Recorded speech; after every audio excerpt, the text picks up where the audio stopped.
So guys, may na-comment and papasabi ko. Ate, kung makain mo to, sobrang idol na kita. Okay, dalawa lang naman. First, chocolate.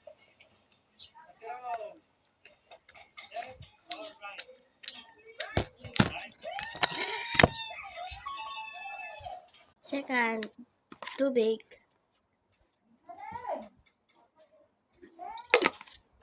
Third, Loleta.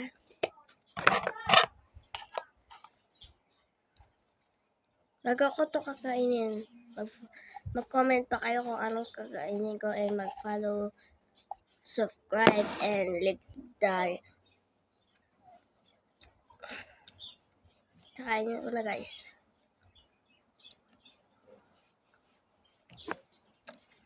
Bye-bye!